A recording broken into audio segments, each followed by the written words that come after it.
నిజమే మా ఇజం. నిజాన్ని నిర్భయంగా చెప్పడమే మా నైజం. అన్యాయాన్ని ఎత్తి చూపడమే మా లక్ష్యం. ప్రతి క్షణం ప్రజల కోసమే పనిచేస్తున్న ఛానల్ టీవీఎంపీ న్యూస్ ఛానల్. నమస్కారం, వెల్కమ్ టు టీవీఎంపీ న్యూస్.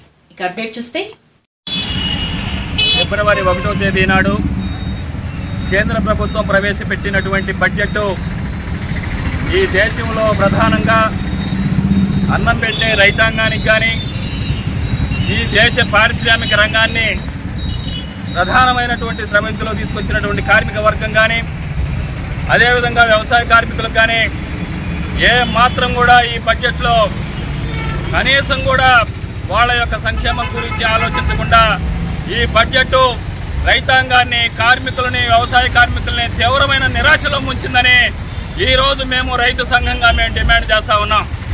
ఈరోజు ప్రభుత్వం చెప్తా ఉంది, రైతులకి ధరలు రెట్టింపు చేస్తాము, ఆదాయం రెట్టింపు చేస్తామని 2022లోనే చెప్పినటువంటి మోడీ గారు ఈరోజు 2025 సంవత్సరం వచ్చినా సరే రైతుల ఆదాయం పెరగకపోగా మరింతగా రైతుల పరిస్థితి దిగజారుతూ ఉంది.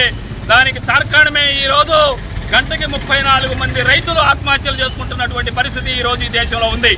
అంటే దీనికి కారణం ఎవరు? ఈ దేశ పాలకులు అనేటటువంటిది మనందరం కూడా ఆలోచించాల్సినటువంటి అవసరం ఉంది. అదేవిధంగా కార్మిక వర్గము ఏనాడో దాదాపుగా బ్రిటిష్ వాళ్ళ టైంలోనే అనేక కార్మిక చట్టాలు పోరాడి సాధించుకుంటే ఈరోజు ఈ మోడీ ప్రభుత్వం ఈజ్ ఆఫ్ డూయింగ్ బిజినెస్ పేరుతోటి ఈ దేశంలో ఉన్నటువంటి కార్మిక వర్గ హక్కులు మొత్తాన్ని కూడా హరించి వేస్తూ ఉంది. ఈ దేశం మొత్తంలో ఉన్నటువంటి కార్మిక వర్గానికి సంబంధించినటువంటి హక్కులు మొత్తం నిర్వీర్యం అయిపోతే రాబోయే కాలంలో కార్మిక వర్గం అనేది బానిసలుగా మారే ప్రమాదం కూడా ఉంది. అందుకని మేము అడుగుతా ఉన్నాము, కార్మిక హక్కులు హరించేటటువంటి లేబర్ కోడ్లు వెనక్కి తీసుకోవాలని కూడా మేము డిమాండ్ చేస్తూ ఉన్నాం. అదేవిధంగా ఈ దేశంలో దాదాపుగా వ్యవసాయ కార్మికులు కోట్ల వ్యవసాయ కార్మికులు ఉన్నారు. వాళ్ళకి ఉపాధి హామీ చట్టం అనేటటువంటిది ఈరోజు ఆ కాస్తైనా సరే ఉపశమనం కలిగిస్తూ ఉంది. అటువంటి ఉపశమనం కలిగించే వ్యవసాయ కార్మికులకు ఉపాధి హామీ చట్టాన్ని ఈరోజు దాదాపుగా కేవలం 80,000 కోట్లు మాత్రమే కేటాయించారు. గతంలో 1,50,000 కోట్లు కేటాయించి కరోనా సమయంలో ఆదుకున్నటువంటి వ్యవసాయ కార్మికులు ఎందుకని ఈరోజు సగానికి సగం తెగ్గోశారు? అందుకని మేము ఈరోజు అడుగుతా ఉన్నాం, ఉపాధి హామీ చట్టాన్ని పటిష్టం చేయాలి. నెలకి రోజుకి 600 రూపాయలు ఇచ్చి సంవత్సరానికి 200 రోజులు పని దినాలు కల్పించాలి. అదేవిధంగా పట్టణాల్లో కూడా ఉపాధి హామీ చట్టాన్ని అమలు చేసి ఆదుకోవాలనేటటువంటిది కూడా మేము డిమాండ్ చేస్తా ఉన్నాం.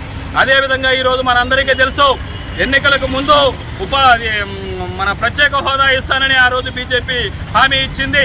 కానీ దాదాపుగా 3వసారి అధికారంలోకి వచ్చినా కూడా బడ్జెట్లో ఉపాధి హామీ గురించి ఏమాత్రం కూడా లేదు. అదేవిధంగా ఆంధ్ర రాష్ట్రంలో వెనుకబడిన ప్రాంతాల అభివృద్ధికి ప్రత్యేక ప్యాకేజీ కేటాయిస్తామని ఆనాడు ఆర్భాటంగా చెప్పారు. కానీ ఈనాడు వెనుకబడిన ప్రాంతాలకి ఆర్భాటంగా ఎక్కడా కూడా ఏమాత్రం కూడా చిల్లిగవ్వ కూడా ఇచ్చినటువంటి పరిస్థితి లేదు.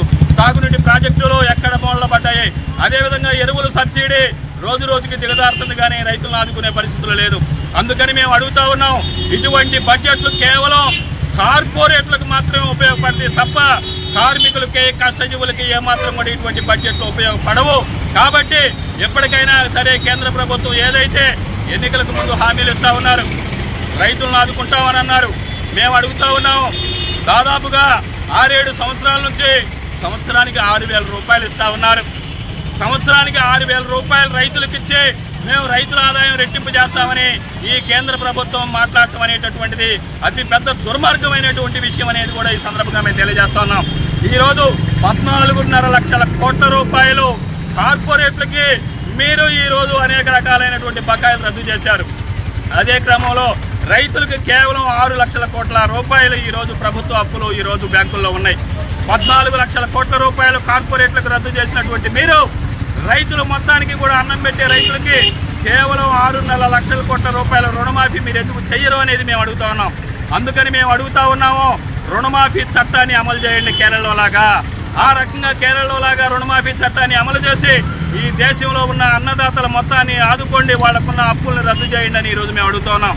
వీటన్నింటినీ వదిలేసి అంబానీ, ఆదానీ కార్పొరేట్ల సంఖ్యలో ఈరోజు మోడీ ప్రభుత్వం దూరింది. ఆ రకంగా కనుక దూరేటట్లయితే రాబోయేటటువంటి కాలంలో కార్మికులు, కర్షకులు ఐక్యంగా ఈ ప్రభుత్వానికి బుద్ధి చెప్తారని మరొకసారి హెచ్చరిస్తా ఉన్నాం. కానీ కార్మికులు తమ హక్కుల సాధన కోసం ఇప్పటి నుంచి కాదు ఎప్పటి నుంచో పోరాడుతూ ఉన్నారు.